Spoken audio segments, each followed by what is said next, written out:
and welcome to today's video. Today's video is going to be kind of like a TMI girl talk. A little bit more information about your ovulation and kind of period cycle or period stages of your cycle. So if you are not interested, if you're a male and you don't want to listen to this, go ahead and skip the video. But I'm just going to be sharing a little bit of my experience getting off of hormonal birth control and how I've noticed change in those phases, or really just started noticing those phases in the first place. So I hope you enjoy. So ovulation can have varying symptoms, and doing a quick Google search to look at all the different symptoms, you can have emotional symptoms, so being more emotional, whether that's getting upset a little bit easier, being sad, higher highs, lower lows kind of feelings, and then an increased libido.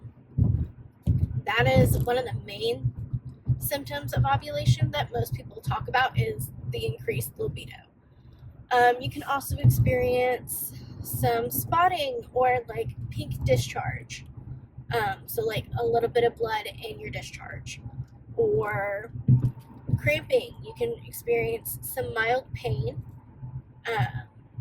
usually in your lower abdomen on one side or the other, so from one ovary to the other. From my experience, last time I ovulated, I kind of felt a general, it felt like it was moving completely across both ovaries and like across my uterine area. So I didn't just feel it locally on one side. This time with ovulation, I have only felt it on my left side. It's been terrible. But you can experience cravings, needing to sleep more.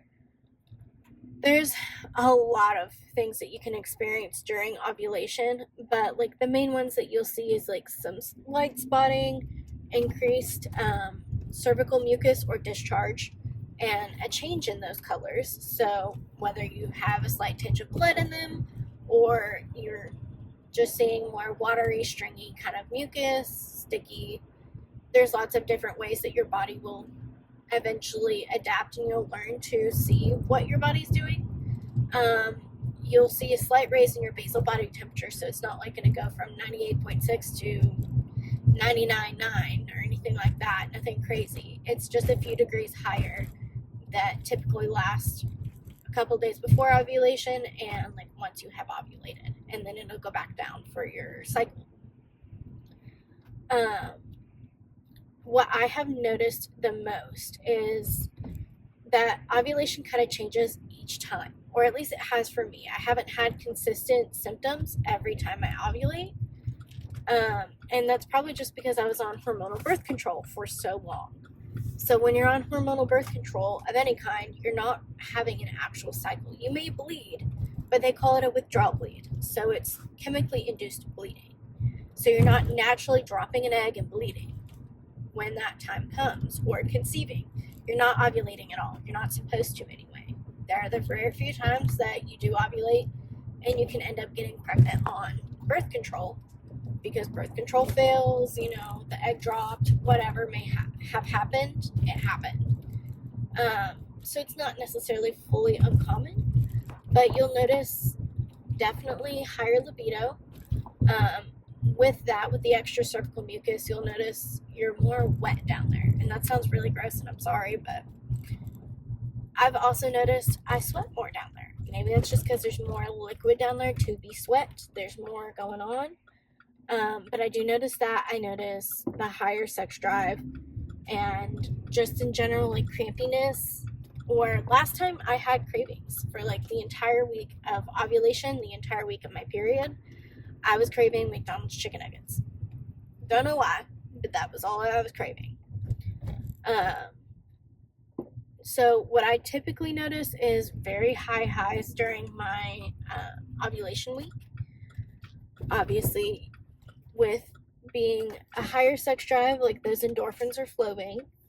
So you feel that, but then you also I notice on my period I feel lower lows, which could just be just in general, like I'm hormonal and I'm feeling that, and that's okay. And what you're feeling is totally natural, totally normal, so it's okay. But what I do suggest is if you have questions, highly suggest doing research. You know, YouTube is a great outlet for you to be able to ask questions and find answers. Um, Even just going and doing a Google search. YouTube, TikTok's been helpful. Literally anything. Social media is great because you can see women start sharing more of these things. And it's helpful when you don't really know what's going on. Like, I was never told about this stuff when I started birth control when I was 15. Because I was 15. I just used it so I wouldn't get pregnant. But they didn't really explain anything to me because I was 15. And then getting older, I started to do my own research because I was like, what is this? Then I got off hormonal birth control and I've been feeling all the different things. So, like, the cramping has been one of the most things that I've noticed. And last night was probably the worst. Usually you can probably take like over-the-counter pain meds like ibuprofen, Tylenol, or if you take like menstrual cramp medicine, I took that. It didn't really help. At least not last night. But it can be sharp pain, it can be dull aching pain, and it can kind of spread all over, but most of the time it's localized to whichever ovary has dropped the egg. So whatever ovary dropped it, it's going through that fallopian tube, so you'll feel it on that side.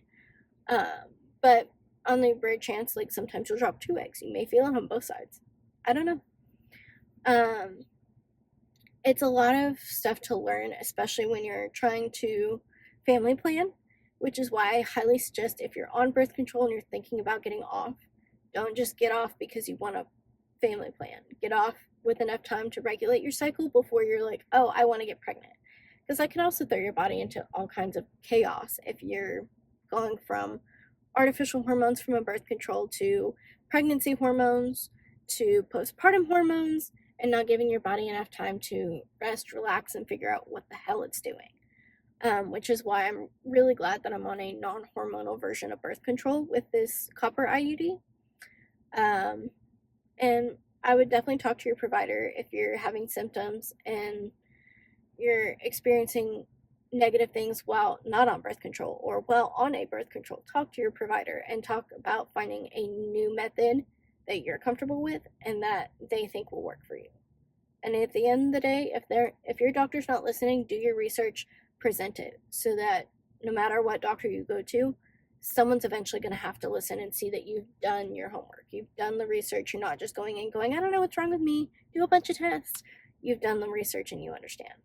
So that's kind of my tidbit of information. It's really helpful. And I hope that this video has helped you if you're questioning what kind of happens to your body during ovulation. It was something I didn't really know what to expect. And like my sister had felt ovulation cramps and I had not, because she had gotten off hormonal birth control before I did.